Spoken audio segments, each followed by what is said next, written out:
There is no doubt in my mind that Paul Mashatile will become the president of South Africa, and therefore we shouldn't repeat the mistakes we made with Paul as we did with Jacob Zuma. Problem with Jacob Zuma is he was tarnished, and I mean heavily tarnished. He had the arms deal allegations, he had rape allegations, at least we forget the famous picture of the spear. He had allegations even around AIDS, the shower cap. Jacob Zuma wasn't exactly the darling of the media. And so corporate South Africa looked at that and said, hey, this guy isn't good for our image. So what we're going to do is we're going to stand back from him and say, nothing to do with us, nothing to do with us. Unfortunately, that left Jacob Zuma exposed. He had no allies, and so guess who came to his aid? Well, it was the communists. And once the communists got their teeth and claws sunk into Jacob Zuma, well, unfortunately, their ideas began to promulgate. I mean, let us not forget, Jacob Zuma is, or was, a non-ideological, traditional Zulu guy. If you put, the Communist Manifesto in front of him, he'll say, okay, yeah, fine, whatever. It doesn't really concern him in the slightest. And let us not forget that when he became president of the ANC in 2007, he had a braai with Steve Hofmeyer to try and understand what frustrations the Afrikaners had. And also he spoke to a lot of different groups in the country, just telling them, I'm going to be the president. I'm here for you. I want to understand what the problems are, and I want to make South Africa better. It's actually, in hindsight, not a bad thing to have a non-ideological, pragmatic traditionalist as the leader of a particular country, especially one like South Africa. So we think that Paul Mashatile could be one of those people. He built Gautrain, he built Rio Vaya, he put solar geysers on all the shacks in Alexandria Township.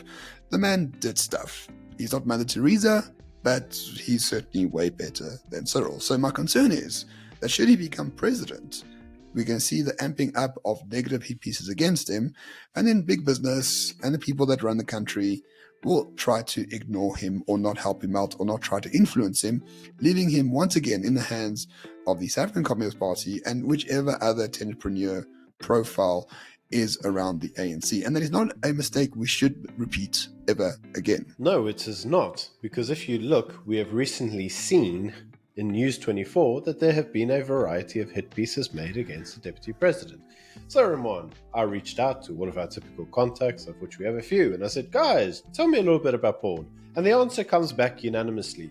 Paul is non-ideological. Paul is deeply pragmatic.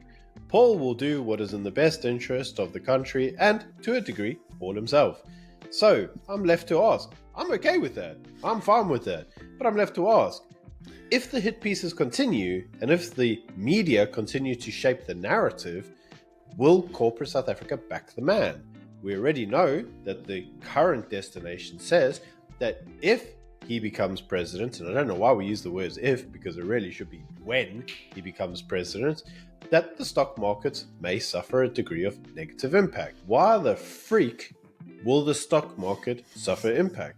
All of the most radical ideas have come from their man, Cyril Ramaphosa, not from Paul Mashatile. Paul has never ever had a public statement on what policies he wishes to implement at all, let alone what coalitions he wishes to implement should he become the president of South Africa and of the ANC.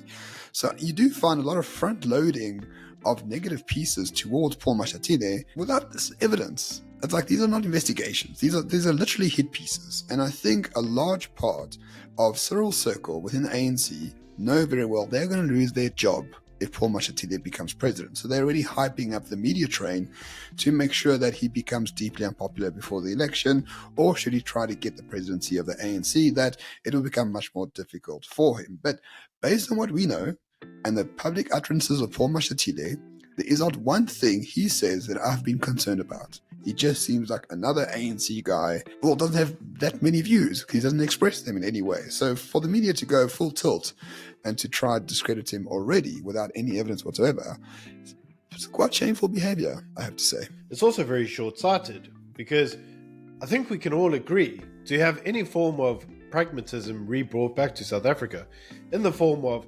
Mbeki-type policies would require a drastic reshaping of the ANC idea. Paul doesn't come with any preconceived notions. He could easily be pushed along the right line to economic prosperity.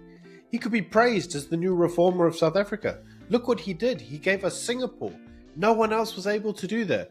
All he needs is the right people. He needs to be surrounded by excellence and the right people. They need to frame him and shape him in the correct manner.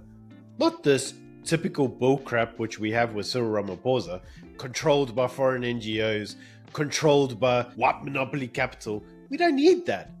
Paul needs the support, but will big business be there for him, or will they abandon him to the lions? Yeah, that we don't know, but we do know that when we dropped Jacob Zuma in 2009, it was left wide open for him to be embraced by the South African Communist Party, the Guptas, and that entire debacle. To do so with Paul Mashatile makes us understand that A, we don't learn from history, and B, would make the same mistake once again. The same media that says Cyril was the great reformer and the messiah are now telling us that Paul's shit. So I'm not going to trust the media on this one.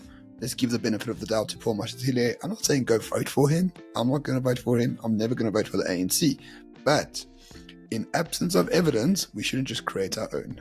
I agree with you, mate. I don't think we should be jumping to conclusions, pre-damning the guy to hell, saying these are his policies when he's never told us what his policies actually are, and saying, oh, we're going to have a failed state and a juju there, when he's never even told us if he worked with the damn guy in the first place. We didn't even know if he likes the guy. So what are we left to assume? Business needs to support the guy. They need to negotiate with the guy. Go talk to the guy. Spend some time with the guy. Shape him in the way you want to. And don't sit here reading all the hit pieces that Propaganda 24 write, because they're all just a load of crap. And we made a video on Paul Mashatile before. It is right here.